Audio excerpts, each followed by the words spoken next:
3 p.m. Eastern, noon Pacific. Sundays, 6 p.m. Eastern, 3 Pacific.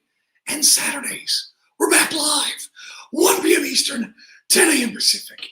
Indeed it is Jim Valley, the effing king of recovery, 6-0 against death. Back because of the fans.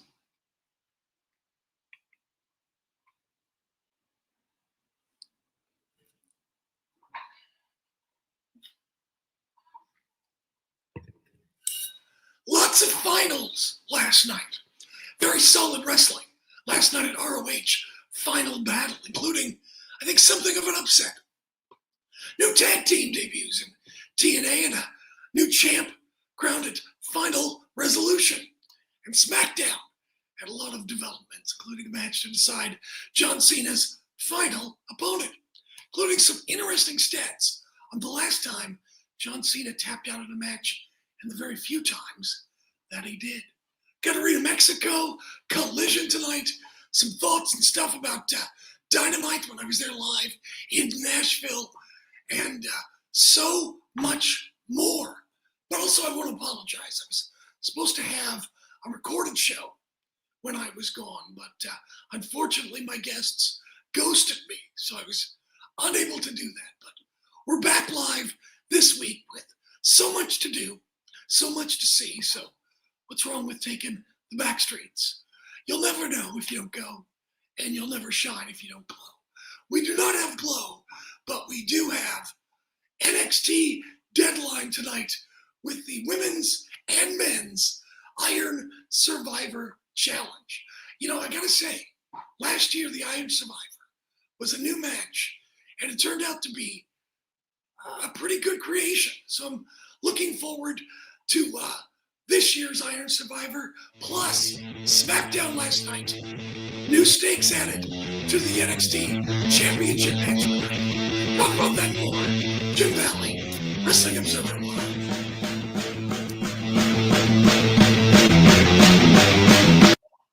Okay. Sounds a little loud in my ear. I don't know what's going on. Sorry about that. No, that's fine. A little loud. Let's see. We'll make it work. All right.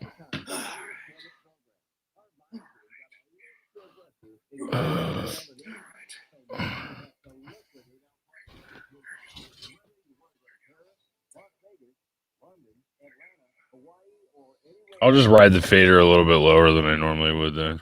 Yeah, just seemed a little hot. But,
all right. Yeah.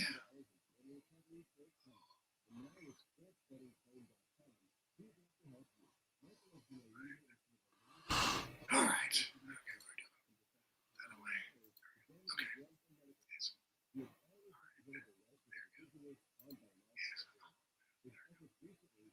All right. Hang on.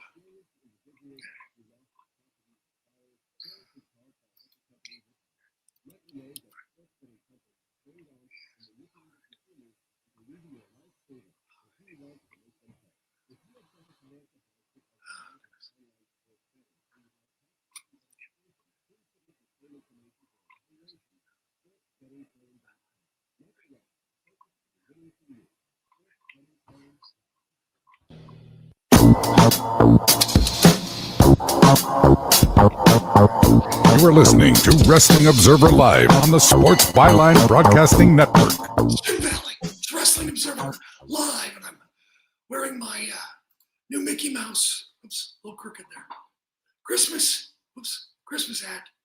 It was given to me by Ashley and Scott Fishman, the pro wrestling writer, does stuff for TV Insider, also has had articles and features published in Pro Wrestling Illustrated and among other places. By the way, Scott is doing a raffle right now for an autographed copy, personally autographed, by Natty Neidhart, her new book. And all the money goes to the YMCA of Central Florida. Every penny. You can find it on his X handle at SM Fishman. I'll share it. I just shared it on my social too, on Blue Sky. But I believe you can get it personally autographed. Not just, say to Bob, I'm not signing your 25 Funko Pops in the airport. Love Natalia. Something like that. Anyway, it's signed. Great gift for the holidays if you got a wrestling fan on your list. And right now, no one has bid. So you can be the first bid and maybe walk away with a great deal on an autographed holiday gift. Also, I want to mention that Nature Boy Paul Lee, he's a veteran wrestler. He's been around, he said, like 44 years. It's a long time to be wrestling. But I've met him before at Cauliflower Alley. He wrestles all throughout the South. And his son, Peyton, who I believe is in his 20s, is blind. And Peyton, about 10 months ago or so, needed a kidney.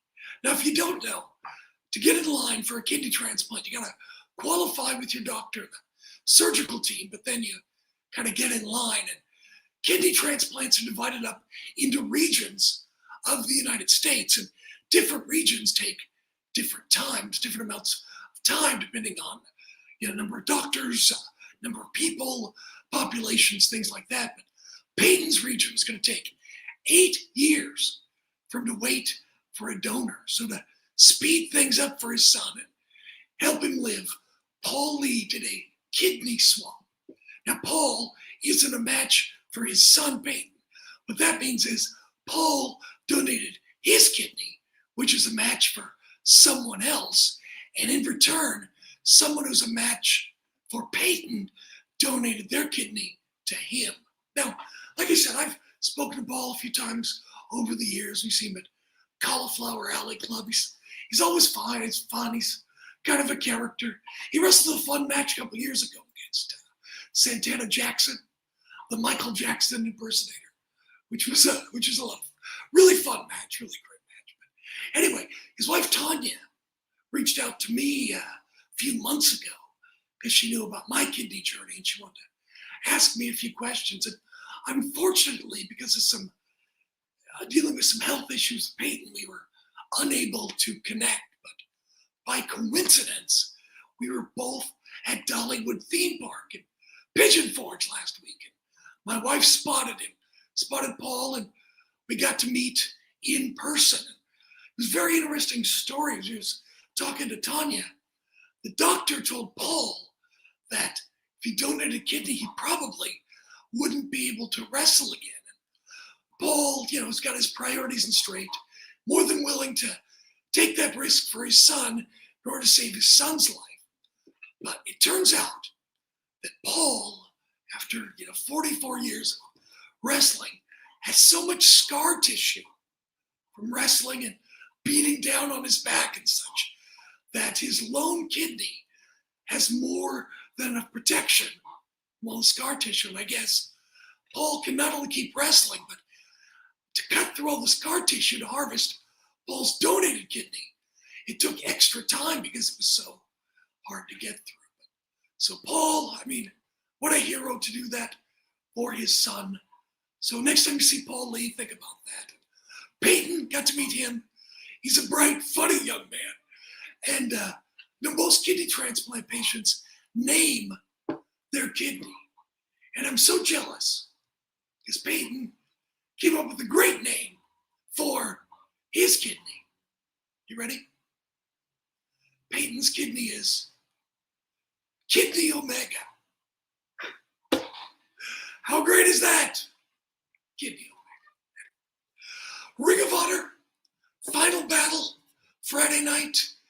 Before we get into the results, I want to mention that after the event, since everyone's still talking about this, at the media scrum, the third question, not the first, third. Oh, media. Anyway, someone finally asked him about Netflix apparently winning the bidding war for Warner Brothers Discovery. And Tony Khan says, and I tend to agree with him, it's too early to comment. Just don't know what the future holds. But Tony did stress that he has a great relationship with Warner Brothers Discovery, continually saying that there was still a lot of time on their deals with TBS, TNT, and HBO Max. Called David Zaslav, the guy who made the sale, a friend of AEW, and says he's excited about the future. He says that in regards to all the publicly known bidders for Warner Brothers Discovery, including Netflix, Paramount, Comcast, he has great relationships with all of them via his NFL dealings. But he did say that there's over 2 years on their deals with Warner Brothers Discovery. So sounds like at least he's confident for the next few years. Tonight, a collision. Ricochet defends his national title. Also, Mercedes Moné versus Layla Gray for the TBS title that was made after Final Battle last night. Continental Classic Blue League. Claudio Castagnoli, who's leading with 6 points, takes on Masco Dorado, who has 0 points. Blue League, John Moxley, who has 3 points, takes on Takeshita, who has 0 points. And Blue League, Orange Cassidy, who has 0 points, takes on Roderick Strong, who also has 0 points. Plus, Swerve will appear. Last night, Final Battle, a lot of solid wrestling all night long. And we'll get into some of it. But I've got to talk about the big news. Boy, that Mercedes Moné, that Mercedes Hogan, always getting her way. Stupid. It was an upset, and I'm not sure many people saw it coming. Red Velvet regained her ROH TV title that she never lost by beating Mercedes Moné. And Mercedes Moné went into shock. And I think a lot of people are expecting her now to go into a nosedive. A lot of people looking forward to that. So we'll see how that goes. Another title change. Sammy Guevara, Beast Mortos, representing LFI, beat Tom Billington and Adam Priest when Mortos pinned Priest after a moonsault and interference from HSM. And then the first ever ROH Pure Women's Champion crowned as Deonna Purrazzo defeated Billy Starks by submission after Starks had used all of her rope breaks. In the 0 hour, Outrunners defeated the Premier Athletes. Ace Austin, who I thought looked great. Lee Johnson also looked great. But Austin beat Lee Johnson with the fold. I don't know, maybe it's just me, but Ace Austin looked a little more put together than, looks a little scruffy sometimes on TNA. So I thought it was a better look. The optics were better, I thought, for Ace Austin. So good for him. Wheeler Yuta, Daniel Garcia defeated the grizzled young veterans. And as I mentioned, the main pay-per-view, Deonna Purrazzo captured the first ever Women's Pure Championship over Billy Starks. 30 minutes Iron Man match. Very good match. Lee Moriarty defeated Nigel McGuinness. It's tied at 4-4. Nigel came back to tie it up right at the very, very end. And then in sudden death overtime with Cradle, Lee Moriarty defeated Nigel McGuinness. So they were doing an exchange of roll-ups.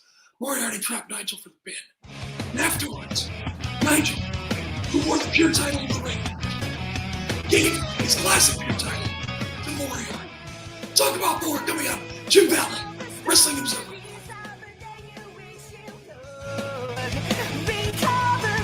Oh, clear. Oh, he does have 3 points. I'm sorry. You're right. I apologize.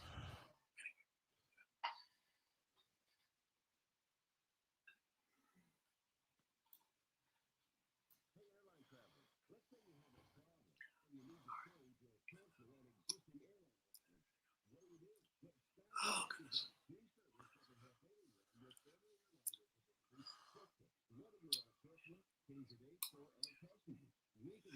I agree with you on the main event, Tiger Maker 100. Did not need to go 27 minutes. It was too long. It would have been better shorter. We'll get to that. It's just oh,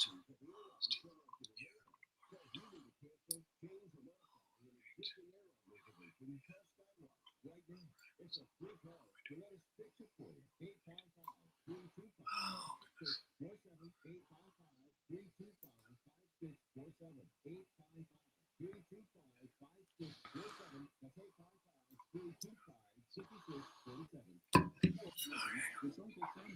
If you owe $10,000 or more in back taxes to the IRS or state, don't worry.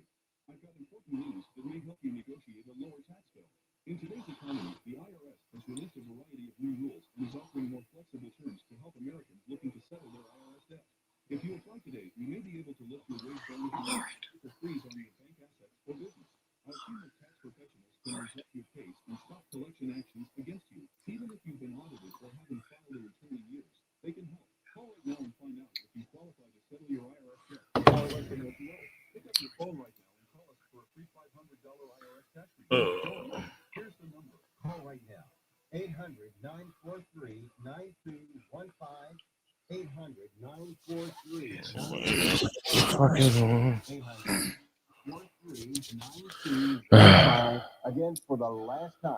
That's 800-943-9215.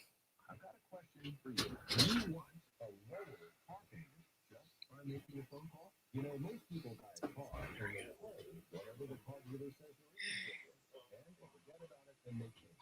But did you know there is a secret in your contract that allows another company to refinance any car payment to try and lower it? It's true. There is indeed a company out there that knows the ins and, more importantly, the outs on car loans, and they know how to lower your car payment. It's easy and fast, and you can have a lower car payment next month. All right. You call right now and find out if you lower your existing car payment. Call the car savings hotline right now. The call is free. Call now. 800-605-1680. 800-605-1680. 800-605-1680. That's 800-605-1680. Listening to Wrestling Observer Live on the Sports Byline Broadcasting Network. Jim Valley, it's Wrestling Observer Live. ROH Final Battle last night. As I mentioned earlier, the surprise of the night, ROH World TV Championship. Red Velvet defeated Mercedes Moné to win the title. I mean, I thought Velvet looked great, probably the best she's looked in a match. And, you know, Mercedes, I can't believe all these people are, like I've mentioned before, people just have a hard on for Mercedes. And, you know, she made Velvet look great. Toward the end, Mercedes countered Velvet into the statement maker submission. And Velvet used the ropes, pushed off with her feet, roll over on top for a counter pin to win. I mean, Come on. And then obviously we'll see what happens with Mercedes tonight as she faces Layla Gray for the TBS Championship. I don't know that Layla's going to win, but it'll be the next chapter as perhaps Mercedes descends into madness. ROH World Tag Team Championship. New champs, Sammy Guevara, Beast Mortos, defeated Dynamite Kid Tom Billington and Priest to win the titles. And Eddie Kingston defeated Josh Woods. It was fine. I don't know. I mean, I feel like Ring of Honor should be the place for guys like Josh Woods to win. But need to put over Kingston. Kingston called out Samoa Joe as he hit the DDT and pinned Woods for the victory. Gearing up for winter is coming as Samoa Joe defends the AEW World title against Eddie Kingston. ROH World Six-Man Tag Team Championship. Shane Taylor Promotions defeated the Skyflight team to retain the titles. Taylor cracked Darius Mark with a KO punch to the ropes, and Dean scored the pin to win. I thought maybe Skyflight, because they got the new push with Christopher Daniels and such, they might win the titles, but alas, it was not to be. AEW National Championship, no surprise, Ricochet defeated Dalton Castle to retain the title. Poor Dalton Castle. Outside, Ricochet shoved one of the boys at Castle, and Castle tended to his boy. Upon re-entry to the ring, Ricochet blasted the Spirit Gun to win. ROH World Championship with a survival of the fittest. It's kind of funny.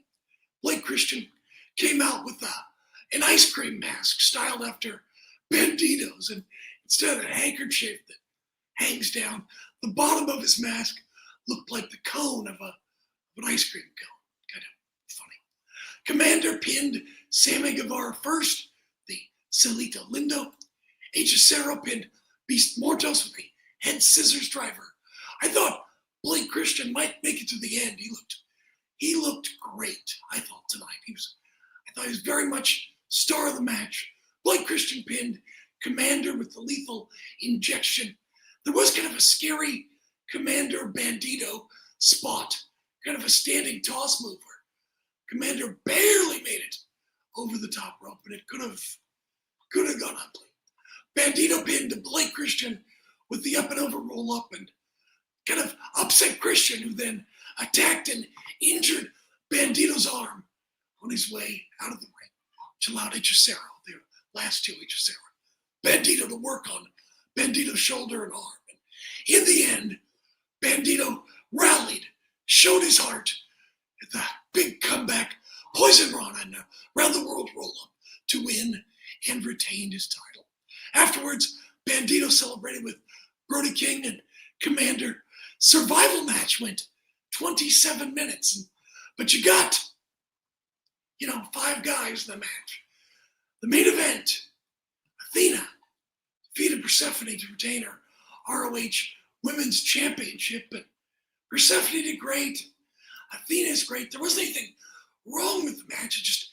I agree with Tiger Maker 100 that Final Battle was good show, solid wrestling, but the main event did not need to go 27 minutes. It just, I don't know, just felt like too much as far as, things go. But anyway, Athena hit the O-face, the Flying Stunner for the win. It was a good finish, but the Forever Champ, the match took forever as Athena celebrated the end with Diamante and Billy Starks to close the show. But I think it would have made more of a statement if it was more around 17 to 20 minutes, but I guess they wanted Persephone to, look strong. She looked great. Thought she looked great. We'll see if she sticks around and does more stuff in AEW and Ring of Honor. TNA Final Resolution Friday night. We'll give you a couple of spoilers, then just the matches, no results. So only a few spoilers. We had pre-show, Cedric Alexander taking on Eric Young, and then I guess the biggest spoiler of the night, Stax, formerly Channing Stax Lorenzo, beat Steve Macklin to win the international title using Lexus King's walking stick. I guess the other thing is, after the tag team match, the Righteous debuted as well. And they got some who are you chants and things, which is unfortunate because I think the Righteous are really good. They've just kind of had a streak of some unfortunate events that have kept them, I think, from achieving the full potential. Also appearing on the show as a team, C.W. Anderson. Yes, that C.W. Anderson. Brock Anderson and Bear Bronson, they faced Moose, Brian Myers, and Eddie Edwards on the pre-show. Other big matches without spoilers. Santana versus Charlie Dempsey on the pre-show. The Inspiration versus Tessa Blanchard and Victoria Crawford for the Knockouts Tag Team titles. Mance Warner versus Matt Cardona in a street fight. The new Knockouts champ, Lei Ling Yi Lee, took on Zaya Brookside for the Knockouts title. Order 4 versus the Rascals in an 8-man tag. The Hardys put up the tag team titles against Tyson DuPont and Tyrick Igwe. X Division champ Leon Slater versus AJ Francis and JDC, the former Johnny Curtis and Fandango, challenged Frankie Kazarian for the world title. And then after the world title match, there was a big brawl at the end with TNA and NXT talent going at it. And I guess the big news is that authority figure Santino Marella was knocked out by his daughter's fiance and new international champion Staggs, which is going to make for an awkward Christmas, I guess. Maybe Boxing Day. I think Santino lives in Canada, doesn't he? Maybe Boxing Day. Anyway, Thursday it's Danny Luna versus Indy Hartwell in a dog collar match. They also announced that TNA Genesis going to take place Saturday, January 17th in 2026, the Curtis Caldwell Center in Garland, Texas, suburb of Dallas. Pre-sale will be held Tuesday, December 9th. Tickets going on sale to the general public on December 11th, and the event will be available on pay-per-view in addition to streaming on TNA+. And the next ROH show is going to be on December 26th, the Boxing Day Brawl. So, very Canadian. Maybe they'll have a big Bonhomme ringside at the Boxing Day Brawl. SmackDown Friday night, they did Survivor Series highlights. And the highlights always look great. I mean, in this stadium, Survivor Series looked amazing. Maybe the best looking Survivor Series ever. But the matches were kind of whatever. They open up the show. Alexa and Charlotte are walking. Kabuki Warriors are walking. LA Knight is not only walking, he's wearing a cowboy hat. It's like Malibu Stacy. Ooh, he's got a new cowboy hat. Gunther's walking. Drew McIntyre is getting out of his truck, arguing with Nick Aldis. Says, unsuspend me, I won. At Survivor Series, Aldis says he's still suspended. Then Drew gets back in his truck and suddenly he's attacked by Cody, who's in the passenger seat.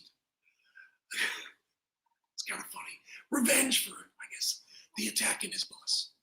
Cody stomps right to the ring, gets on the mic, and yells at Aldis to reinstate McIntyre. Drew broke the unwritten rules. So unwritten, I've never heard of it. The unwritten rule by breaking into his bus where his child and wife sleeps. It's going to stomp Drew like a cockroach. Backstage, Motor City Machine Gun still holding Axiom's mask. Tommaso Ciampa wants the U.S. title. Carmelo Hayes says, well, too bad. He's got next. So it's Ilya Dragunov versus Carmelo Hayes. And they do a video, the Terror Twins, Damian Priest and Rhea Ripley. They're back next week. Mixed tag, Zelina and Aleister Black. I'll bet you Damian's super happy because he was super over when he was part of the Terror Twins. They split them up and he kind of lost all momentum. So, Royal Rumble is going to be in Riyadh. Everyone's excited for it. So we had the U.S. title match, Ilya Dragunov defending against Carmelo Hayes.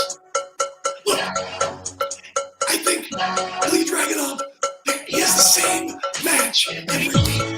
Great match, but it's the same. Talk about that and more.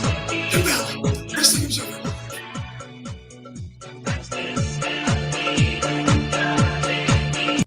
You're clear.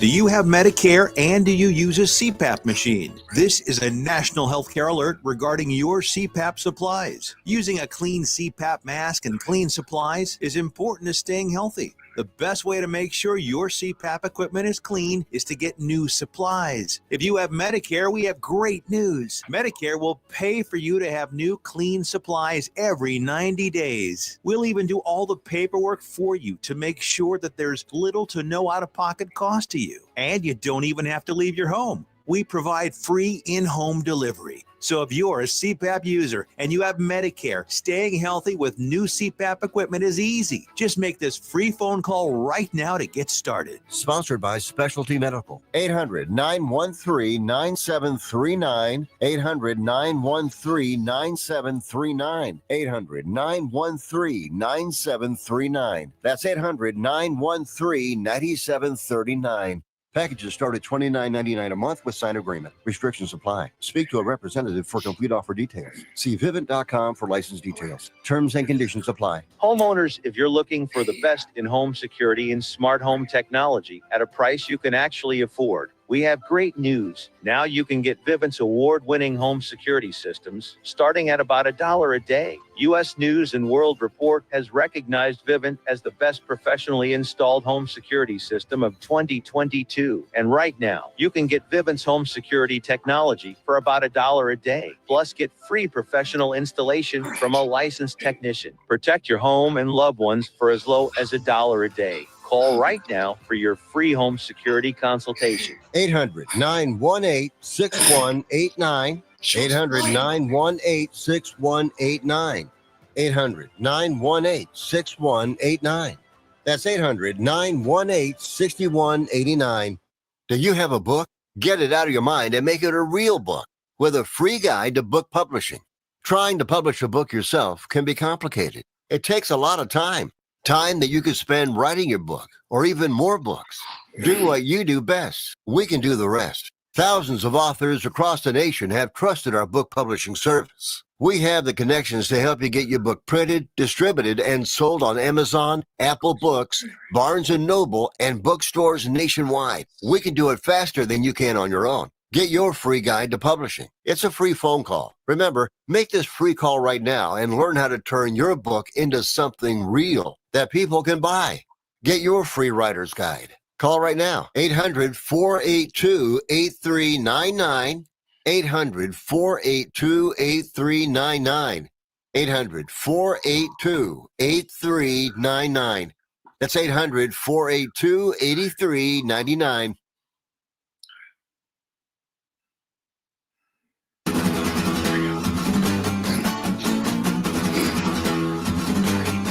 You are listening to Wrestling Observer Live on the Sports Byline Broadcasting Network. Jim Valley, Wrestling Observer Live, running down last night's Smackdown. Dreading next year when Smackdown goes back to 3 hours. Anyway, Ilya Dragunov, Carmelo Hayes, they kind of teased the finish earlier when Ciampa was mad that Carmelo had the next title shot. Ciampa comes out, pushes Hayes off the top rope. Dragunov and the ref didn't see it, and giving Dragunov the victory without realizing it. And when he saw the replay, as he's walking to the back, Dragunov was very upset. Lexa and Charlotte are interviewed. Charlotte said she did Survivor Series for Lexi because she needed her. Very heel-like, I thought, for Charlotte. By the way, God, Charlotte's abs, wow, she's very lean. The video of last time tournament, LA Knight talks to us. He wants to beat John Cena. He's an unstoppable force like Gunther has never seen. And he does the Matthew, all right. So, okay. Video superstar saying John Cena's the greatest. It's Kairi Sane versus Alexa Bliss. Sane was very sassy during this match. Sane stomps on Alexa, who's holding onto the ropes. And she was holding onto the ropes forever. Hate that spot. Sister Abigail, Asuka tries to distract Charlotte with the kick. Alexa blocks the elbow. It's the Sister Abigail for the win. 1, 2, 3 on Kairi Sane. Nia Jax and Lash Legend after the match attack Alexa and Charlotte. Asuka kicks Lash. Nia powerbombs Charlotte, and Lash and Nia hold the tag team titles. You know, a lot of people talking about age in WWE, and you can see right now they're building for the future. Putting Lash with Nia Jax, teaching her how to wrestle as a giant, she's going to learn under the learning tree of Nia Jax. That's obviously building for the future. You can see other things like it's happening on Saturday night's main event and such. And I don't know, people always complain about age. I just don't see it as a major issue right now. Cody and Nick Aldis meet with Ricky Saints and Olga Femi. Tell them whomever wins today, the title match at Deadline will face Cody on Saturday night's main event. Nia and Lash Legend, they got revenge for Asuka misting Lash at War Games, and now they're coming for the tag team titles. Video recap of Chelsea Green getting attacked by Jade during her title celebration. Jade Cargill versus Alba Fire. Chelsea ringside. Chelsea slaps Jade, and suddenly Julia appears. Chases Chelsea backstage, and Jade takes over, pins Alba Fire with Jade. So looks like Julia is still in the hunt.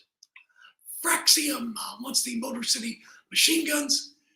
Ilya Dragunov wants Ciampa next week, and then Tamatonga again stares down Dragunov. So there's a match in the very near future. B-Fab and Michin are now friends. Good for them. Michin also has a kendo stick. Good for her. They confront Jade backstage, and Jade is going to ask Nick Aldis for a match. Okay. Solo and the MFTs. The MFTs have no makeup.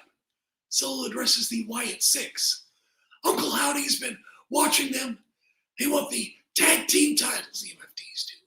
Solo points to the sky, obviously meaning Bray Wyatt, the late Bray. Says he's going to take everything. Howdy doesn't deserve the name Wyatt. And all Solo has to do is believe. Obviously a reference to Bo Dallas, Uncle Howdy's former king. Lights go out. Wyatt Six are lined up outside the ring. MFTs are lined up outside the ring for some reason. Anyway, Howdy's face to face with Solo in the center of the ring. Brawl ensues. Tonga eventually. Everyone powders out, and Tonga is now face to face against Eric Rowan. As Brian calls him the Vintner. They exchange blows. Tonga bails out, leaving Rowan and the Wyatt Six standing tall. Backstage, Miz tells Aldis he should be the focus of Saturday night's main event. Bailey's backstage. We also find out that Bailey is going to face Sol Ruka at Saturday night's main event. They also hint that Bailey may be at NXT Deadline. Wonder if Sol's going to pin Bailey on Saturday night's main event. Wonder. Anyway, Gunther, a great promo. He's going to beat Knight and Cena. His condolences to everyone. And he wants Cena to pay attention how he beats LA Knight tonight. Video from Aleister Black and Zelina. They're not afraid of the Terror Twins. Mixed tag team match next week. Also, Ciampa versus Dragunov and Alexa Bliss takes on Lash Legend. Main event time. LA Knight and Gunther. Knight looked really strong against Gunther. But eventually, he tapped to Gunther's cravat stretch. Gunther again. Another great tournament match. I mean, he's been great in this tournament. He's been the star. what do you do with him at WrestleMania? I don't know, kind of feels like he's the odd man out with Punk and Cody, unless they put him in a three-way. Does he face Brock? What does he? I don't know, but this is interesting. I saw this on Squared Circle. But as the show came to a close, as I mentioned, Gunther promised to end John Cena's career by making him tap. Now, according to this person who posted on Squared Circle Reddit, John Cena hasn't submitted in a televised match since No Way Out 2004. 21 years ago. Amazing. And it's only one of 3 submission losses in Cena's entire career. And here are the 3. Kurt Angle, he submitted it. No Mercy, 2003. Chris Benoit, after a match in 2003, after Big Show interfered, that was on Smackdown. And again, Kurt Angle, No Way Out in a triple threat match that involved the Big Show in 2004. So that'd be pretty amazing. Quite a mark. And I wouldn't be surprised if John Cena did that to get Gunther over. So, CMLL, Friday Night Arena Mexico, they honored Diana Linares, who's the 1 millionth ticket holder, bought the 1 millionth ticket to Arena Mexico. She was presented with a custom championship belt. Lucha Blog said she wasn't very surprised, so maybe they told her in advance. Main event, Silverado Jr. and Defunto defeated Mystico and Mascara Dorada. And also in the semi, Titan Templario and Neon defeated Volador Jr. Inferno and Barbaro Cavernario. NXT Deadline tonight, 7 p.m. Eastern, 4 p.m. Pacific on Peacock. Ricky Saints versus Obafemi NXT Championship, and the winner faces Cody Rhodes next week on the big Saturday night's main event. Men's Iron Survivor match gets an NXT title match at New Year's Eve. Javon Evans, Leon Slater, Joe Hendry in his first. PLE is a member of the NXT WWE roster. Deion Lennox and Miles Bourne, and whomever scores the most falls in 25 minutes wins the match. Women's Iron Survivor, Sol Ruka. I wonder, since she appeared on SmackDown, if she might be the favorite now. We'll see. Lola Vice, Kalani Jordan, Jordan Grace, and Kendall Gray again. Most falls in 25 minutes wins. Tatum Baxley versus Izzy Dame with Sean Spears, who haven't seen him in a while, and Nico Vance, her corner. And for the NXT North American title, Ethan Page versus Mr. Iguana. That should be a lot of fun. Ethan Page has been really great. Mr. Iguana, what can you say? So this could be a lot of fun. Don't expect title change, but you never know. I want to mention on Thanksgiving Eve, as I told you, November 26th, landed in Nashville to spend Thanksgiving with our friends in Tennessee, and by coincidence, AEW was in town, and my friends decided they wanted to go because they wanted to see me in my element, which scares me. That's what they think of me. And because my wife loves a theme, everyone got to wear T-shirts. So she and her best friend were the Outrunners because they think they're a tag team and they like the 80s. Their daughter, we gave her Tony Storm, which, the chin out, boobs out, watch for the shoe. Her daughter didn't really get that. But once she saw Tony come out, got a promo on Mox and Marina, she thought Tony was pretty cool. She even wore the shirt again before I left. Her husband, he's retired military, so we got a red, white, and blue AEW logo. I chose Beast Mortos because he's awesome. None of them had been to live wrestling before. I sat next to the husband, able to explain some things, so that helped. He's from Louisville, loves the University of Kentucky, especially basketball. When they taped Ring of Honor before Dynamite, I forgot, or maybe I didn't even realize, Billy Starks is from Louisville, so he was cheering on her, and it was a bonus. Billy beat Yuka Sakazaki to advance in the peer tournament. But they watched the show, loved it, which really kind of surprised me. Even Justin Roberts was nice enough to come over and take a picture with them. Tony Schiavone came by, said hi. They didn't know Tony, which kind of surprised me because he's been on TV forever. But Tony was hilarious. He introduced himself. He goes, "Hi, I'm Jim Ross." Very funny. But, the wife and wife's friend, my wife's friend, Deanna, and her daughter were pretty quiet until David Arquette appeared at the taping. But days later, we were ready to leave. And my wife always asks, what were your 3 favorite things about the trip? And all of them listed going to wrestling.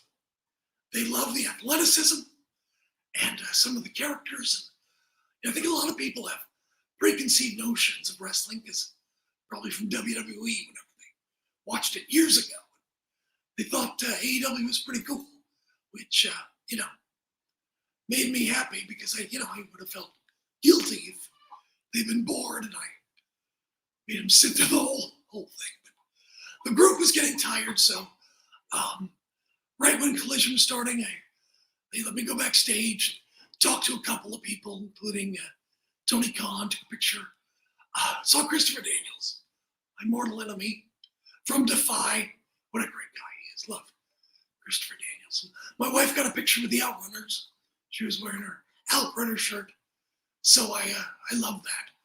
But it was kind of funny that we left and nobody turned in any spoilers for Collision. And I mentioned to Dave and Brian that probably wasn't staying for Collision, so don't expect spoilers from me. But I left, no one turned in real spoilers, and some people sent in bogus spoilers, which, felt like that was my fault. We were tired. It's a long day. I didn't want to make my wife sit through that. I would have otherwise, because it looked like a pretty solid show. But just Kevin Knight was amazing. Darby got injured. Just some great matches. Loved the whole show. Tell you what, the Pinnacle, a place in Nashville, is a great venue for watching wrestling. Stand by, Jim Valley, Wrestling Observer. All ends with beginnings. All clear. And it's spinning. Hey, airline travelers, let's say you have a problem and you need to change or cancel an existing airline reservation. What do? Well, Skywatch is a free service that can help anyone with any airline reservation fix it. Whether you want to cancel it, change your dates, or add passengers, we can help fix your airline reservations so you get exactly what you need. We've updated our computer database and now have access to every airline around the globe. So now you can make one phone call regardless of who booked your airline tickets, and we'll change it, cancel it, and fix it for you. We know the insider secrets to fixing reservations that the airlines don't want you to know about. So if you need to cancel, change, or modify an existing airline reservation, call Skywatch right now. It's a free call, so let us fix it for you. 855-325-5647. 855-325-5647. 855-325-5647. That's 855-325-5647. Hello, Americans. It's Uncle Sam here. If you owe $10,000 or more in back taxes to the IRS or state, don't worry.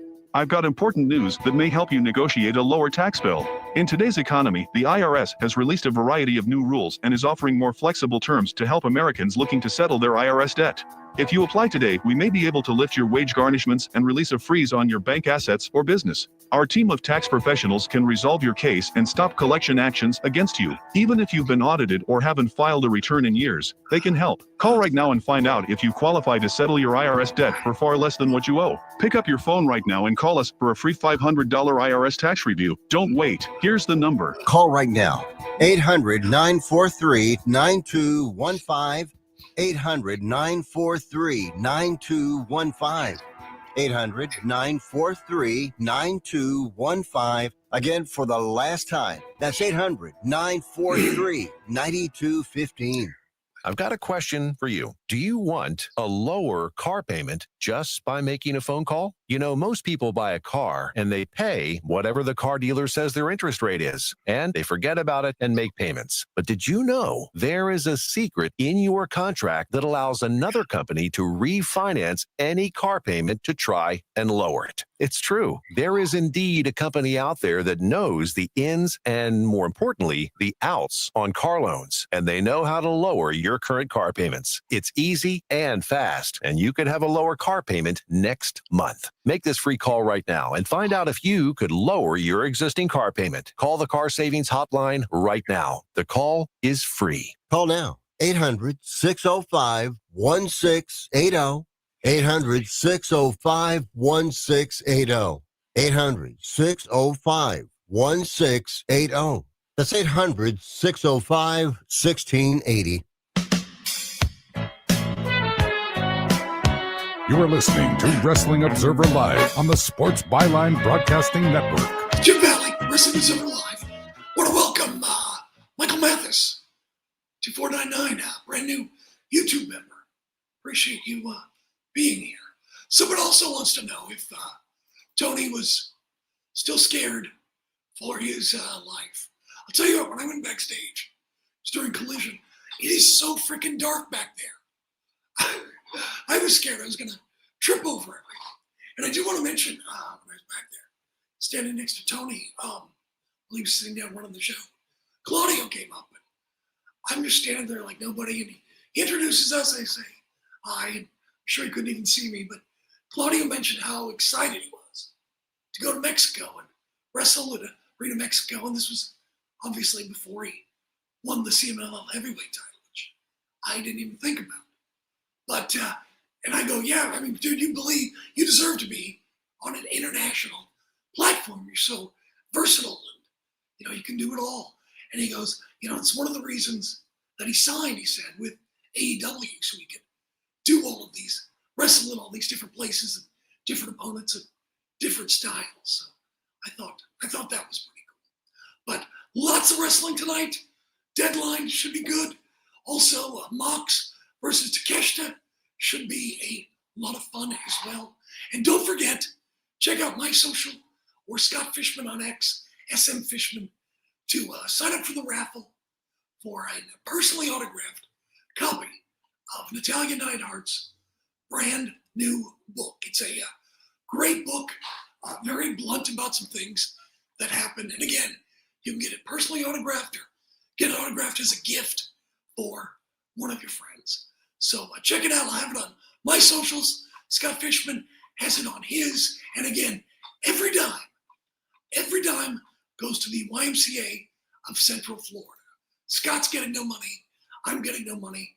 It's all for kids in need and their programs. So sign up for the holidays and do a good thing about the kids of Central Florida. Keep them active and doing positive things. All right. I should be back next week. Maybe it'll be a recorded show. Maybe I forget. Anyway, have a great week. Enjoy wrestling tonight. And we'll talk to you next time. And remember, it's only wrestling. Jim Valley, Wrestling Observer Live. All right, Jim. Have a good week. I will talk to you next week, all right? That show went fast. All right, man, thanks. All right. There we go. All right. I'm here. I didn't see the JCW Lunacy episode. Where does one watch JCW? I don't even know. Yeah, Claudio was beaming. He was really happy. That was pretty cool. It's funny. Yeah, it's funny because I'm just standing there just talking to Tony and Khan. And I think it was Kip Sabian who was next to him. They said they'd had some technical problems that night. Things turned out okay. But that, I'll tell you what, that Pinnacle is a really nice venue. It's only been open, they told me, since February. So not even a year. It's not a bad seat in the house. And it's great. I mean, I'd love to see a concert there. If you're in Nashville, there's an event you want to go to in the Pinnacle, I highly recommend you go. It's a great place. Yeah, that would be great. Claudio versus Ultimo Guerrero. So me, I'm nothing. I'm just a guy who's watched almost 50 years of wrestling. So I've been sick. So that's why I have this voice. I was intubated for a very long time. That's why I sound like Flying Brian Pillman. Oh, why not? It doesn't bother me. I'm not. I mean, no, there's very little you can do to shake me. So it doesn't matter, right? Look, I mean, I know, it's funny. A lot of people, criticize Tony, and that's fine. But I have a friend who's really into cars. He lives in Portland, and I took him to see AW in Portland a few months ago. And he loved it, loved the athleticism, loved everything. And my friend is into cars. He knows who Shad Khan is. There's a lot of respect for Shad and, just all he's accomplished. What a giant he is in the car world and the world in general, being a billionaire in commerce. He's, a lot of respect. And, he has a lot. When he saw Tony, he'd never seen Tony Khan before. Came out and talked to the crowd. He's like, that guy has so much passion for this. And I didn't say anything to him about Tony Khan, nothing. But my friend, just by looking at him, goes, gosh, that guy's got so much. Yeah, Portland, Oregon. Sorry. Portland, Oregon. Anyway, you're right. Portland, Oregon. Not Portland, Maine. Because I'm on the West Coast. But anyway, Tony comes out, was talking, and my friend was like, wow, that guy's got so much passion for this, and I'll bet the wrestling fans love him. And I go, yeah, some do. And then I mentioned some of the criticisms, and my friend just was, blown away that people were so critical of him because he thought he was great. And again, that's not me, in influencing him at all. But I mean, I do agree. I think Tony's got a lot of passion for wrestling, obviously. Yeah, I thought the 6-man was great. That was a lot of fun. I really kind of thought they were. I thought I thought Skyfly. What are they? Yes, I thought Skyfly was going to win, just because they're kind of getting a new push. They have a new manager, all that kind of thing. I thought they'd kind of feud with STP for a while, but that didn't happen. But no, everybody looked good. You can't go wrong with the infantry and Skyfly. You just can't, as far as that goes. And I mean, everybody in that match was super solid. I think Blake is great. What was I going to say? I think just that guy could make me look good in matches. When he's there to make somebody else look good, I don't know if there's anybody better in wrestling at doing that. And that's meant to be a very high compliment.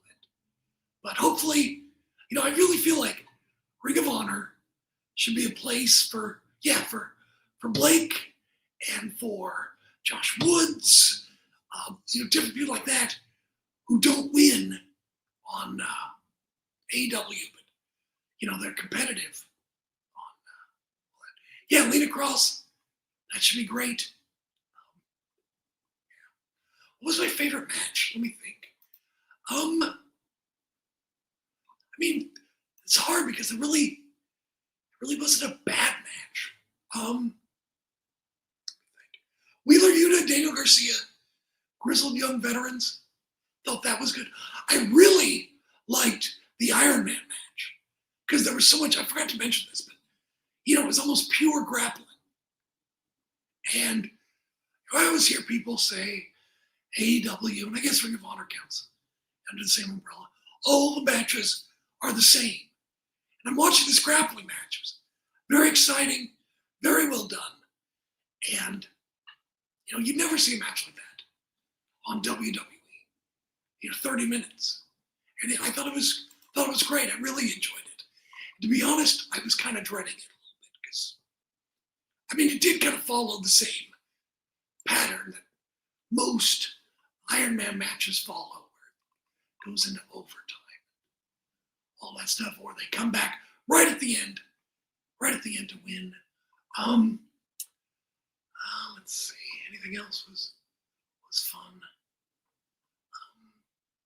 Yeah, I think looking over it again, checking everything, I think, the tag team match, the 6-man was really good. I really probably enjoyed that the most.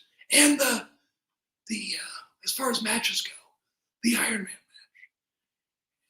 No, it was a good show. It's everything you want, I think, from a Ring of Honor show. I just wish they went too long with that. So,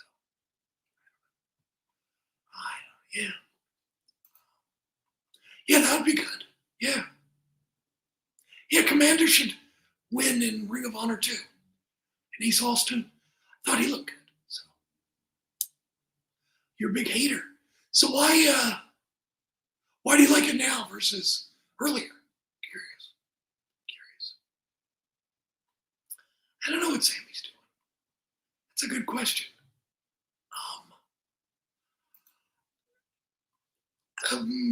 Braun Breaker and CM Punk, they're doing the match early, which screams angle to me. Because if you're going to crown the new champion for the new era, you do that at WrestleMania. That's when you do it. So this feels like it's got to be an angle of some kind. Maybe Seth returns, costs Braun Breaker or something. I don't know. We'll see.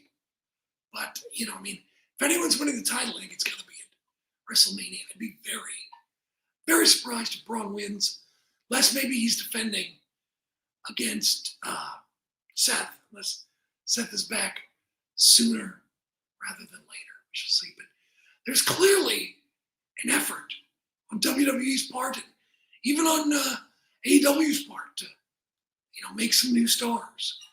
Obviously, Kevin Knight has been booked to stand out in the tournament, and he has. God, what a performance. That was an amazing match on Thanksgiving Eve.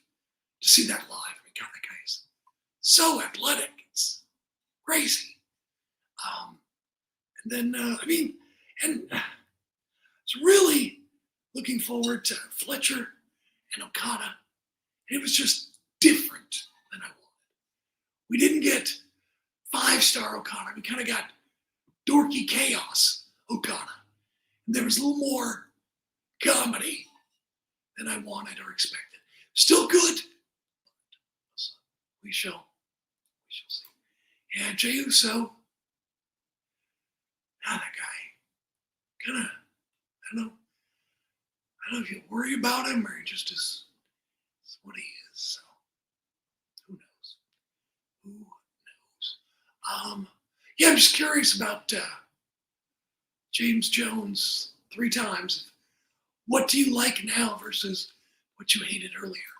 Oh, he found his groove. Okay, there it is. Storytelling. Okay. Yeah, that's fair. That's fair. I get that. I can see that. Sure. Yeah.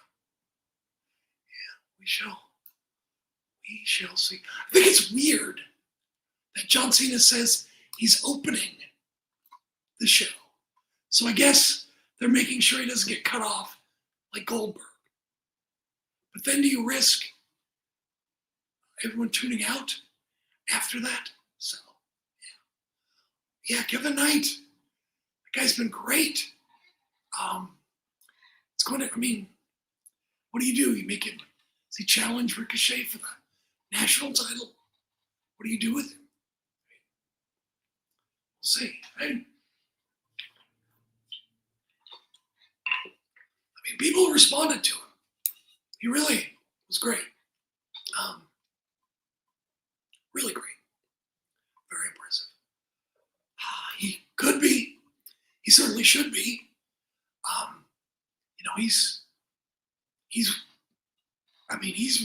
He's definitely taking advantage of the opportunity. Plus, Darby was very unselfish. Fortunately, Darby got hurt, which sucks.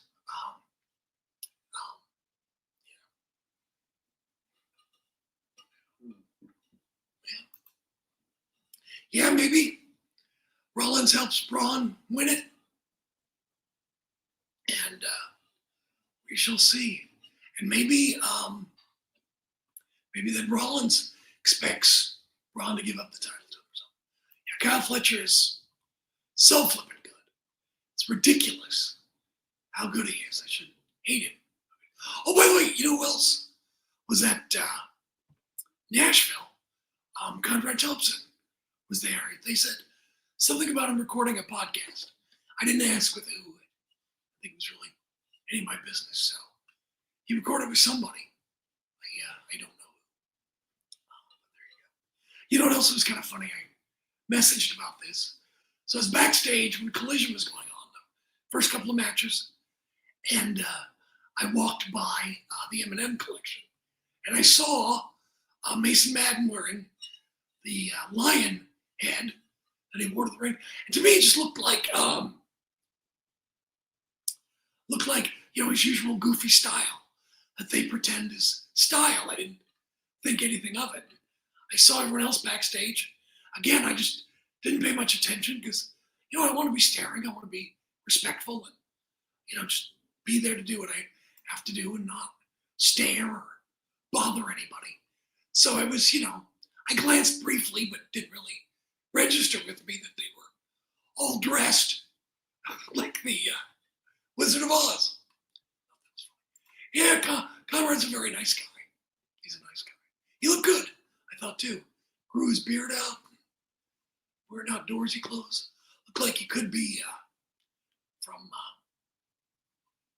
the Northwest. Looked like the brawny paper towel guy. The Masked Attacker. It's a good question. I mean, they didn't really talk about that other than the opening video package last night. So, I don't know. I mean, is it Theory? Is it Rollins? Is it Jericho? Is it somebody else? We shall see. But it was, I thought Theory was initially supposed to be in the Vision, but we shall see. Yeah. MJF versus Fletcher. Yeah, that'd be great. Yeah. The idea for the Vision, obviously, is to launch Breaker and probably, to a degree, Bronson Reed. That's the reason for these groups. Put them together, break them up, and try to make some stars. And obviously, Rollins probably does need to get back into the Vision so he can break up the group, turn heel on probably Braun Breaker, and eventually lose the title to him, or someone does. So we shall see. Yeah, they did look like the Wiz meets the Rocky Horror Picture Show. Yeah, everything was anticlimactic with the War Games, and I don't know. It's kind of funny to me that people are critical of AEW with blood, and I get it. For years and years and years, most of its existence, on the national scene, WWE, WWF has not done blood. There have been moments, and there are moments, now at times, but it's not a regular thing. And I get how people are turned off, but the thing is, during the territory days, wrestling, I started watching when I was a kid. There's lots of blood. Starcades, War Games, and, cage matches. I'm not saying I'm demanding blood in WWE, but if you're going to escape the cage, and if you don't have blood, it's like, I don't understand the purpose of the cage. Sorry, I'll speak up. I'm a little away from I'm a little away from the microphone. Sorry. Montez Ford is the masked attacker. I would love something to happen with Montez Ford. I don't know what his deal is. Yeah. What is his deal? I don't know. Oh yeah, when family kicks out Takeshita with Fletcher. I'd be surprised. I think Fletcher, there's still more juice in the grape to squeeze out for Fletcher being a heel, being a top heel, I think. I don't think it seems a little early for him to face, and also it waters down Takeshita's face turn. If Fletcher turns with him, you have both of them. So I'm going to say no. Plus, if you also turn Fletcher, then there's only, 37 people in the Don Callis family, and that seems a little light to me. Yeah. We shall see, yes. Ospreay returns. Yeah, Ospreay, Takeshita, Fletcher. Yeah, they would be. Could do that, certainly. So, I don't know, I'm not saying necessarily do cages the right way, but do cages, what are the stakes? If people can escape at times, even though you said they can't afterwards, they can still escape. And there's no blood. What are you doing for the cage? So, there should be, you can never escape, period. Or something, nowhere to run. Something to make it work. And especially when you're hyping it as war games. War games is violent. War games put you in the mind of it's going to be war. It's going to be down and dirty and ugly and in the trenches. And there could be injuries and blood and what have you. And then there's just not much. So you can still make it interesting without blood, but it just seems very light. Look, and I understand. You've got these all-star teams. You got your main eventers all in the War Games match. And all these people have WrestleMania plans, big matches. Plus, these people want their big WrestleMania payoffs, and their big Royal Rumble payoff in Riyadh. So, I get it. I get why that match was the way it is, but I don't know, maybe just go back to having an entertaining 5-on-5 Survivor Series match. So, yeah, Callum Newman has the size and ability. He does. He absolutely does. I just don't know what his contract is as far as I assume he's New Japan talent. And he'll still keep getting better and better and better. So we'll see how that goes. But yeah, no, Callum Newman's great. And he's got a bright future. There's a lot of people who have a lot of bright futures. I think Tekla has been bright. I have not heard anything about Anna Jay stay or leave. Yeah, that's true. There was no mention. So that could be a hint, or maybe just means she hasn't signed yet. We'll see. Yeah, I just don't know about what happened with Montez Ford. I don't know. It could be something with kind of like with Swerve, where with Swerve they thought he was more interested in being a music star, his music career, rap star, than being a wrestler. And that's one of the reasons they let him go, is that perception. So perhaps there's a perception of Montez Ford that he's more interested in something else than wrestling. Who knows? It just seems like they had a guy who could do it. And even his partner's good too. Both those guys are great. Show great fire. I don't know. But he hasn't been around for a long time. I don't know. So, yeah, put him King, Queen of the Ring. Who knows? We shall see. But, no, he's great. ROH is better than Smackdown and Raw. ROH was wrestling. It was pretty strictly wrestling, whereas we had some storyline stuff with Smackdown and Raw, and building toward the tournament and everything. And it's going to be curious to see LA Knight. I mean, there's going to be some people who are maybe left out of WrestleMania because you got Cody, obviously. Looks like you get Cody and Roman, number 3, and then it looks like you're gonna have, CM Punk and somebody, Braun Breaker, or whomever, and then what? Then what do you do with, LA Knight? What do you do with, a lot of different, Drew McIntyre? Oh my God. So Cody wants Drew McIntyre again. How many times are you going to beat Drew McIntyre? It's like, is his contract up? Yeah, they could be king and queen like Sharmell and King Booker. That could be fun. Maybe make it go to their head and give Bianca a little more personality. That could be fun. It could be a lot of fun. I like that idea. It's a really good idea.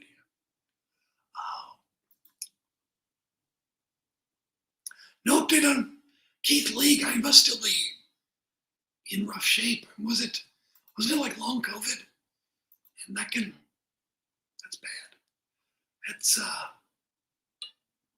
That can be rough on people, especially a guy his size. MJF, come back, plug him in.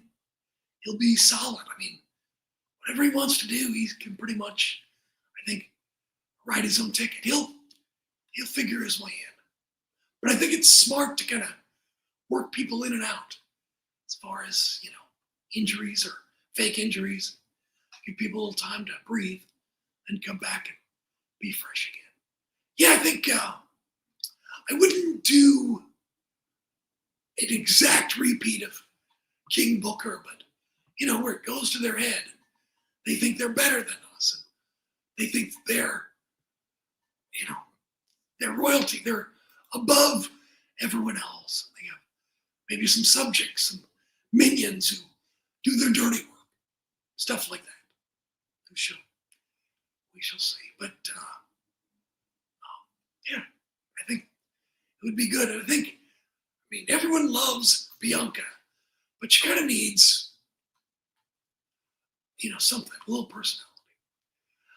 Okay, I was thinking about Julia. I'm glad you brought this up as far as fumbling Julia. How long has Io Sky been around with WWE?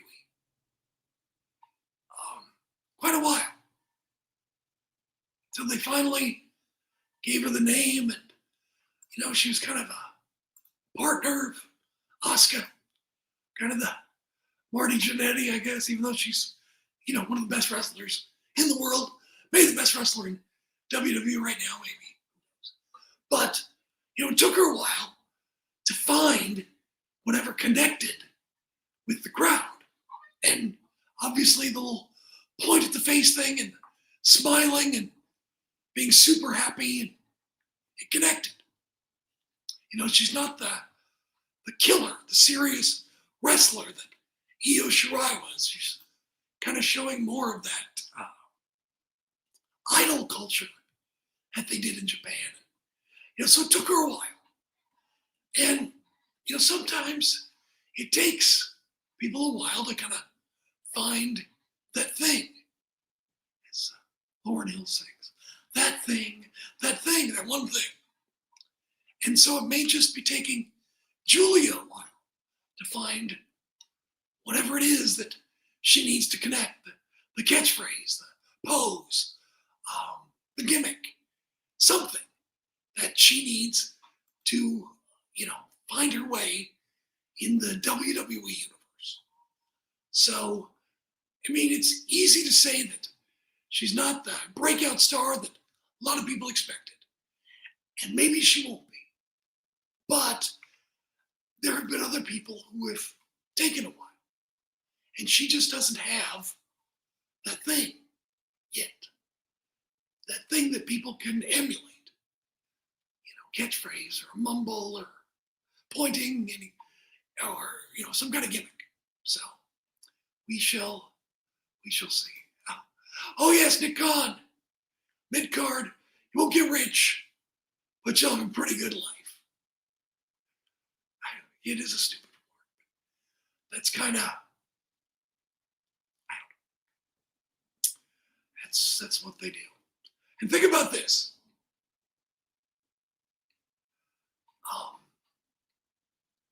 If AEW goes away, and I have a hard time thinking that it will. I'm not saying it's going to stay on WB forever, but if it goes away, I mean, you need to stick around because that mid-card talent, it's going to be even less rich. They're going to be even more not rich. So, keep that in mind. There's going to be very little bargaining power. And that's, at the end of the day, what TKO wants. Same thing with the UFC guys. Those guys make so little money. And the stupid, power slam. $3,000 to scramble your brains. God, I hope. I don't believe it is, but I hope that thing's will work. Because those poor kids. I feel bad for, what's her name? Hollywood Haley J. I feel bad for her doing that. For just $3,000. Those billionaires making people do that. They're laughing their asses off. For just $3,000. $3,000 is nothing to these people. Nothing. But they know it's a big deal to people like Haley J. It's just, it just goes to show you, just, I don't know how the money goes. Yeah, it's better, but it's worse. But you think about it.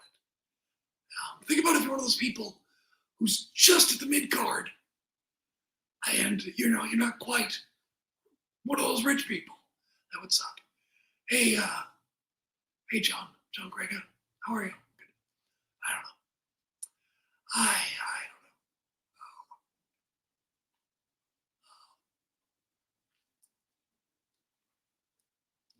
I was thinking about people complaining about Gunther being the final opponent for Cena, when I think they wanted a Saya Kamatani, but Breaker is in a different program. I mean, here's the thing. With John, God bless John Cena, but, he's broken down. He's washed. And look, he gave his body to wrestling. He made millions and millions. He's a big star now. So, he certainly got something in return, but the guy cannot go. And that's not a criticism, okay? I'm not disrespecting him. But they need someone with a ground game like Gunther who can, make John Cena look good with what he's doing and laying in. It's like, if he was a high-flying guy where he's got to run, do all that stuff, then, John's going to probably not have the best final match. But he can play to Gunther's strengths. Gunther can help him because he's strong and big. And he can, maneuver Cena and get the best out of Cena. So, and Gunther's look great in this tournament, making everybody look like $1 million. He can do the same with Cena. They obviously think Gunther is a lifer and, world champion. He'll be champion again at some point. So, he's a good choice. I don't know, who else you can do. You can't bring really many people back. You need somebody healthy who can get a good match out of John Cena, because anybody older, it's going to be rough. Anybody of John Cena's generation may not be able to do it because they're broken down too. Just like Tanahashi. Okada's the best person to do it, to get a good match out of him. And it's better than, Nakamura. And they've Nakamura. So, yes, indeed. Getting all that money. Yeah, AJ Styles. first show on AMC, that would be great. Put him in there. Someone safe.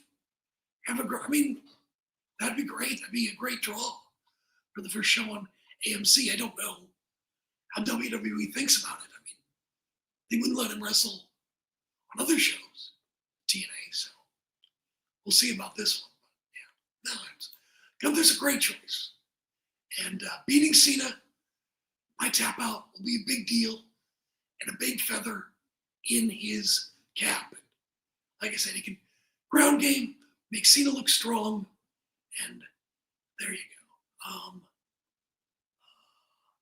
She resigned. Karoshita. I don't know. Or does she have visa issues? I don't know. Yeah, Santana needs to win a world title.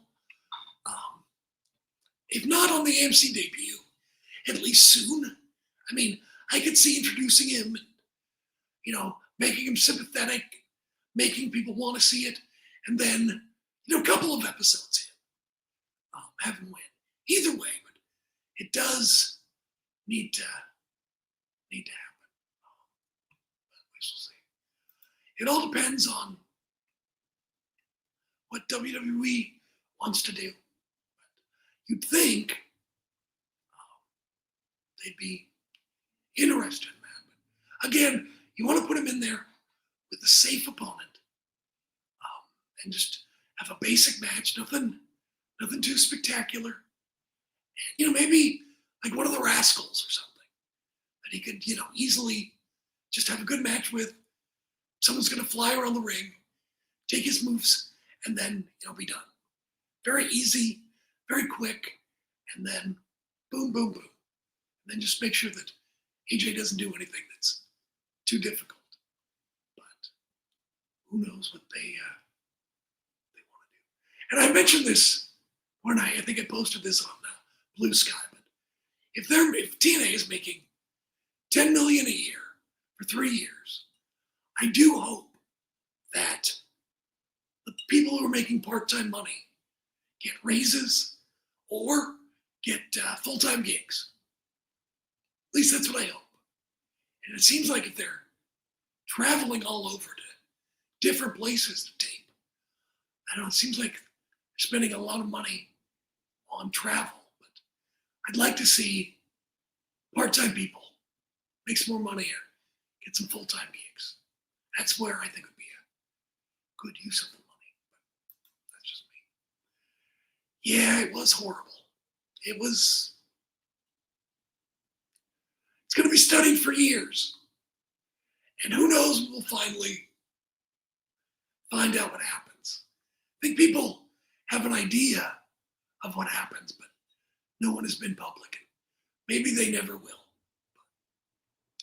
Yeah, John's a trooper. John does what he's asked.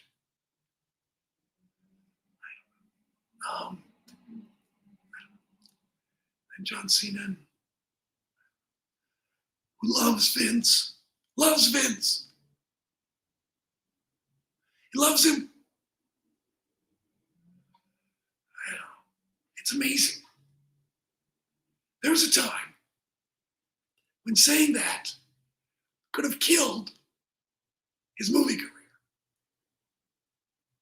And it's not going to. And I'm not saying it should. I'm just saying it would have in the past. But I'm sure because it's wrestling, it went underneath the radar. And of course he said it before. And I don't know, I think it, I don't know. Does it say something about Cena's morals and values? I don't know.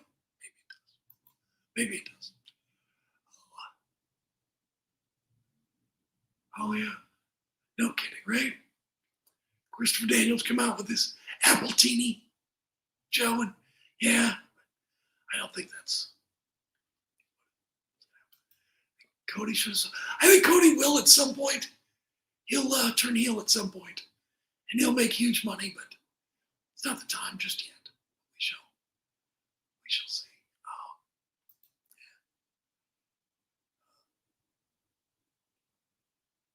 Yeah, that SummerSlam match.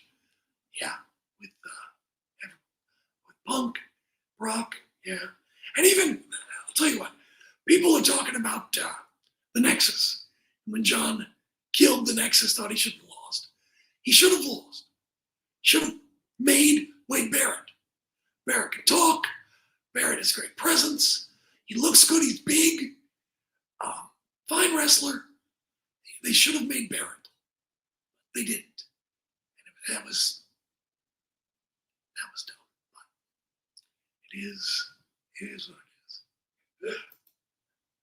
Cena was there when, yeah, time marches on, doesn't it? Time. He's been around 23 years. I remember I was at WrestleMania 19, Seattle, and my friends, so it's Johnny Fairplay, you know, from Survivor. He wanted to go to the bar see the wrestlers, and that's not really my thing, but he wanted to go. And I remember seeing Randy Orton, John Cena talking at the bar, and John came out, wasn't even on the show. He did like an M&M rap to come down and did that. Didn't even wrestle. And it was just funny that, these guys were the top guys. I mean, you knew they were going to be the top guys. So, 23 years, so long ago. It's crazy. Yeah. Yeah, I understand that he, made Cena multi-millionaire, the top guy, protected, and all of those. I get that. It's fine. Whatever. Why not just talk to Vince and go, look, I really love you, but I got to say something bad about you. Why not do that? Oh, well. Yeah. Who knows? Yeah, Bantus Barrett was a fun gimmick too, yeah. But I don't know. Barrett should have been made. Should have been a top guy.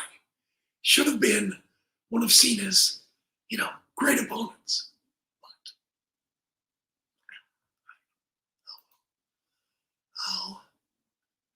I don't know. I don't think Cody is never going back to AEW. He's the top guy. Would make no sense. He's this generation's Cena or Hogan or whatever you want to call him. No, makes zero sense to go back to AEW unless something awful or catastrophic happens. No, he's going to be the legend.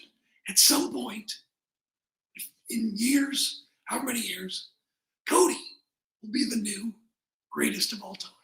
And then whomever comes after that will be the greatest of all time.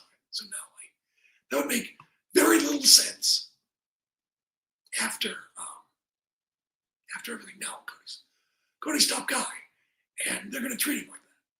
So no, he's made. He's fine. And I don't know.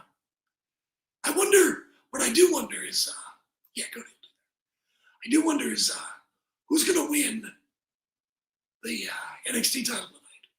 Ricky Starks or Obafemi? It's like Ricky is Cody's guy, but Obafemi is big and he's very impressive and obviously built for the main roster. So it's like who do you spotlight? And I don't know. In my opinion, I think you do Obafemi, but who knows how that's going to play out.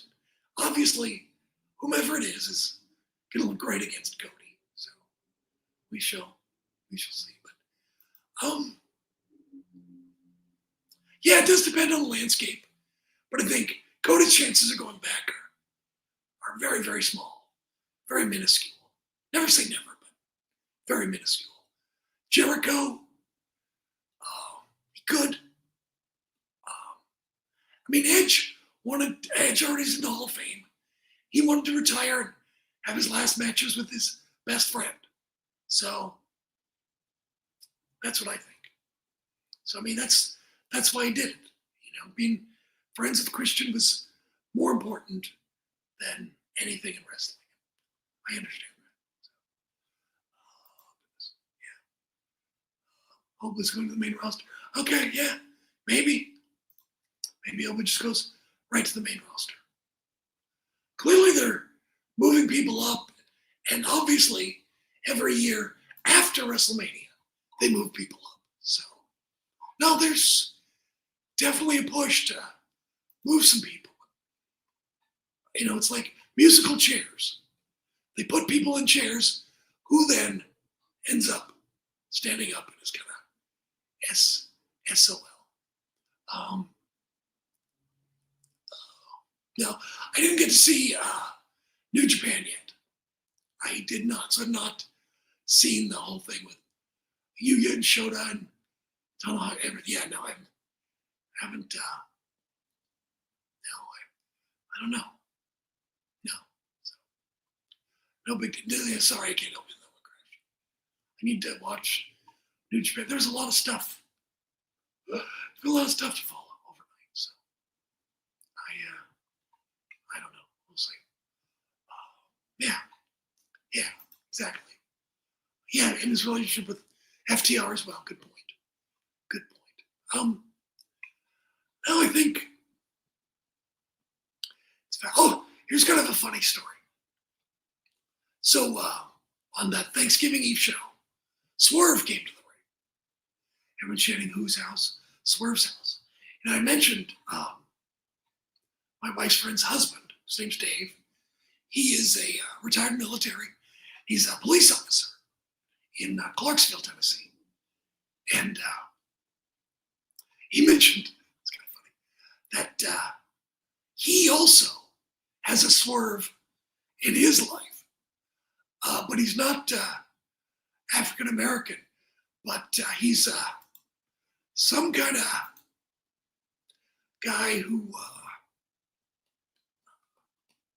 allegedly has served time for drug offenses. And so he allegedly may be a guy who knows how to get things. Allegedly. So he's dealt with this other Swerve many times. And he's just laughing that he also has a Swerve in his life.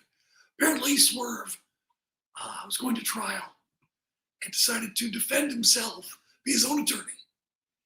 And he cross-examined my friend. Guess that did not go well. So it was kind of, my friend laughed that there was two Swerves. There's a good Swerve in AEW. He was a really nice guy. Had trouble making Swerve in Clarksville. Oh, you like the photo of Fumi's Thanksgiving Day plate? Yeah. You know, Fumi, as you probably know, was an exchange student in Minnesota in the early 80s in the AWA. That's where he wanted to go, see AWA. And so he loves Thanksgiving. So most every year he goes out to a place to have Thanksgiving dinner. And in Tokyo, it's very hard. It's getting harder and harder to find it. So he made his own Thanksgiving dinner, and I thought he did. I did great. Yeah, you just never know as far as things go. But Cody needed to leave. It was time to leave the territory. And obviously it was the right move. Made a lot of money, bigger platform, top guy in the top company, WrestleMania, all that big stuff. He's Street Fighter movie, you know, all kinds of great stuff. He made the right move. And Jericho was probably making the right move as well. You know, he needed to leave the territory. And, you know, if they're going to do a retirement angle with him, that's going to be curious. Does it go? Is he going to retire right away? It's going to be months, years? What is it? And who is it? I mean, Kevin Owens seems likely. Obviously, Gunther seems likely. Who knows? But we'll see what happens with Jericho.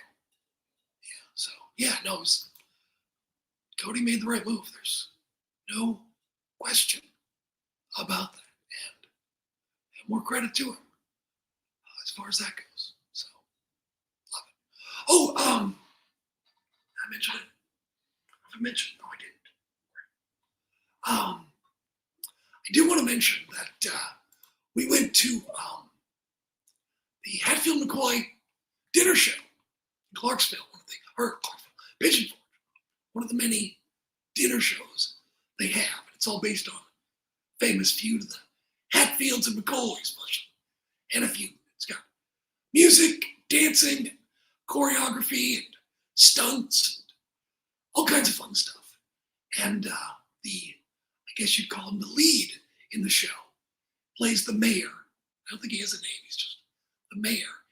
He's a comedian named Derek Sue. And Derek is a big wrestling guy, big wrestling fan. He's been involved in a lot of indie wrestling and stuff in the area, ring announcing and other things. You know, I think he knows Cody Rhodes to a degree, and other people, good friends with Paul Lee too. But if you ever go down to Pigeon Forge, you want to see a dinner show, I encourage you to go to the Hatfield and McCoys and support a fellow wrestling fan and wrestling guy, Derek Sue. He's also a comedian. Maybe you'll see him Comedy Barn or other places. So, yeah. So, there you go. Cody could be a good booker. Yeah, I mean, I think he wants to stay there and be involved. That would be great. So, yeah. Fun. Yeah. So there were issues just as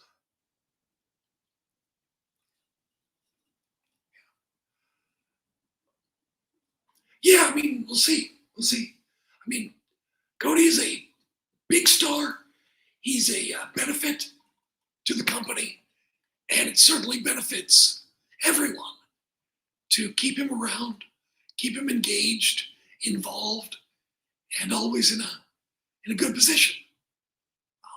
And there's many more stories to tell with him, as far as babyface, heel, all that stuff. There's lots more to do. So, I mean, he's got, lots of time. And he's 40, so he could, do a few more. But yeah, I mean, took a risk and it paid off. That's a big deal. Look at like Juice Robinson. Juice left WWE because he was NXT, because he was like the moonchild, losing all the time with that gimmick. Became Juice Robinson in New Japan. And now, I know he's kind of stalled out, which is interesting because he wanted to be Juice Robinson to be serious. And he was serious for a while. Then he's doing, goofy stuff again, because I think that's just his nature. Yeah, hard work as well, strategic. So yeah, he clearly had potential in WWE. Cody did, and when he was dashing Cody Rhodes, Stardust, and all that, I mean, he put everything into these things. So yeah, I mean, I never understood what they didn't see in him and why they didn't like him back then, but he showed them. He laughs last. He definitely has. Good for him. So, there's lots of that. There have been for decades, century, as far as secrets. And I don't know. I mean, yeah. Darn.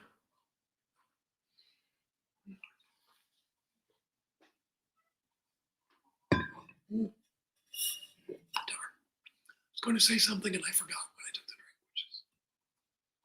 Yeah, there's lots of it. I mean, there are tons of things that don't necessarily pertain to the business of wrestling that don't get out.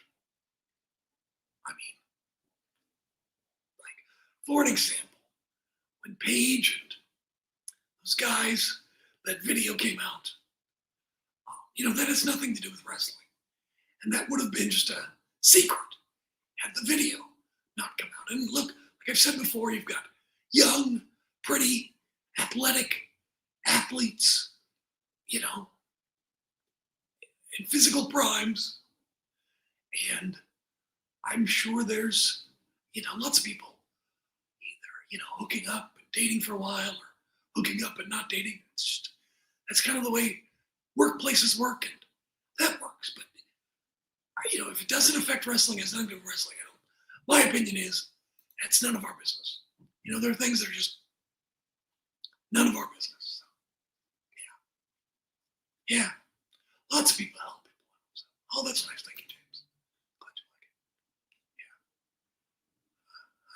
you like it. Yeah. Look, I know that there are podcasts that rip on AEW, and that's fine. And I'm sure that there are people in WWE who look at AEW and go, well, that's the wrong way to do it. They're doing it wrong. And oh goodness, got socks? From Danielle. Oh, thank you. The Grinch ones. These McDonald ones. Oh, just, She got 2 pairs of the same ones. Thanks. All right then. My friend went to McDonald's and got 2 pairs of the same socks, so now I have Grinch socks without going to McDonald's. They smell like French fries? Nope, they don't. Anyway, yeah. What do you say? I'm glad you like talking wrestling. What were we talking about? Yes, give socks. Yes, very funny. Yeah, there. There's Max and Cindy Lou. There's the McDonald's logo. There's the Grinch. Yeah, there we go. So, very exciting. How exciting. Very exciting to wear those. But yeah. Let's see,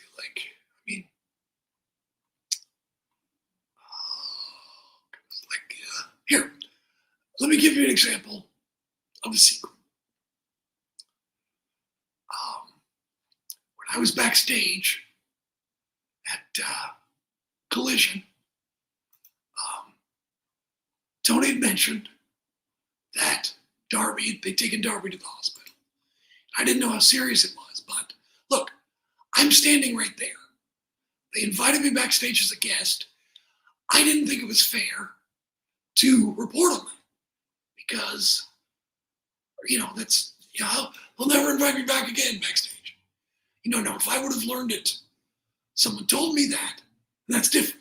I'm going to report it. But because of the way I heard it, I didn't think, by my journalistic standards, I didn't think it was the right thing to do.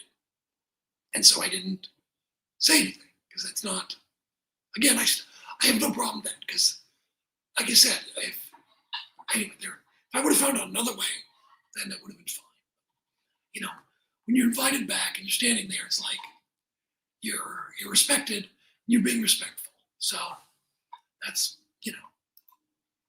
Oh, I think I also talked to Mox backstage, but it was so dark. I think it was him. They told me it was him, but I couldn't see if it was him. Yeah, there was Mox, and anyway, that was cool. Everyone was very nice. I saw David Arquette backstage, but I didn't want to bug him because he almost seemed like too big of a mark, too big of an idiot. Tony was wearing a nice satin suit. It was very shiny, so yeah, it did. It rained. Yeah, exactly. Yeah. Small backstage there, by the way, in that theater. It's very, very tight. There are some different rooms and places. But yeah. A lot of talent was watching TV in one room, watching the broadcast. So that was good to see. But yeah. Still, Darby, I'm sorry he's injured. That sucks. But he went out of his way to really make Kevin Knight. That was lots of unselfishness that night, I felt Mox, even though he beat Masquerade, was very unselfish. I felt Okada was very giving as far as Fletcher and everything. I thought it was great. Yeah, that match was in Nashville. Yeah, that was in Nashville. That was the opening night of the tournament, right after Full Gear. Yeah, I'm ready for NXT. Should be a fun show. I mean, that Iron Survivor last year, when they described it, I was like, yeah, okay. I wasn't that impressed, but the way they put it together was a very entertaining match. I thought it was like very entertaining. And like I've said before, I think this incarnation of NXT has been a big feather in the cap of Shawn Michaels. It's very impressive. And you got to give him, I think, a lot of credit as far as talent, booking the matches. I think he's done great. And he's had, there's always been questions about Shawn's discipline and commitment. And I think he's proven to everyone. So he's had, since he came back in 05, he's had a hell of a run for 20 years. I think it really has made up for, some of the problems he had during his earlier years when he was much less professional.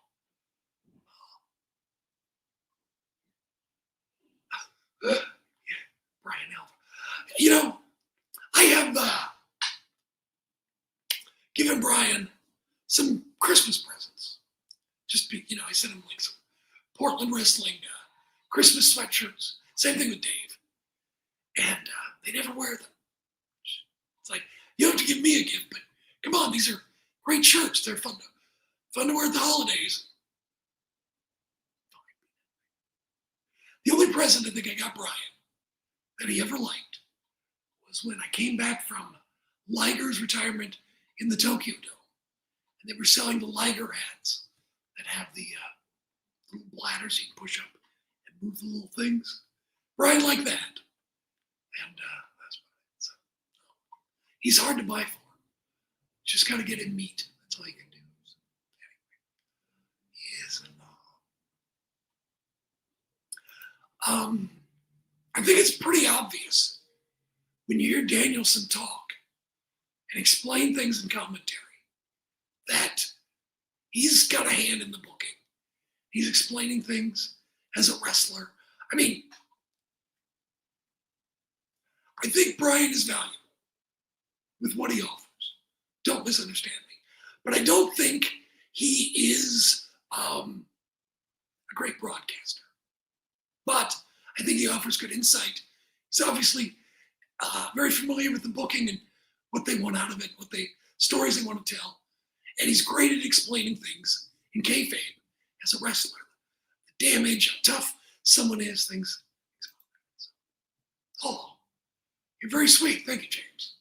I appreciate that. My voice bugs me, and I know a lot of people turned off by the voice, and that's the way it is. But I really appreciate people. I try to give you the best content I can. So it means a lot to me, James. Thank you. It means a lot. Yeah, Brian. Yeah, Brian.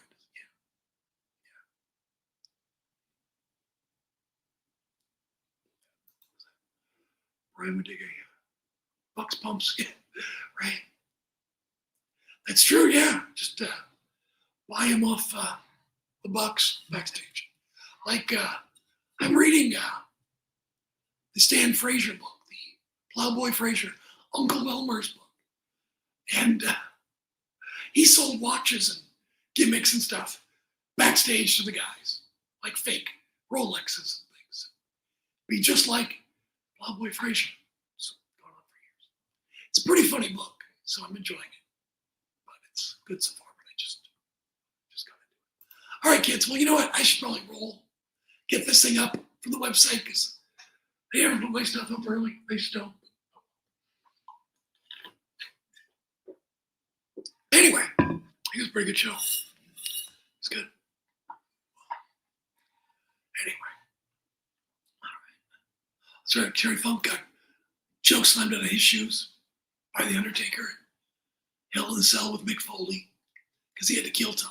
No, thank you. I appreciate you guys being here. Thanks for hanging out. And yeah, enjoy Saturday, whether you watch Collision or NXT or spend time with friends and family, whatever. Just kidding. Anyway. Oh, thanks. I appreciate it. Well, it's very nice of you, James. I appreciate it. It's always a pleasure. Indeed, all of you. Thanks for being here. And we'll have a show next week, too. I think I may be recording I'm not sure. All right. Love you guys for being here. Appreciate it. Talk to you next time.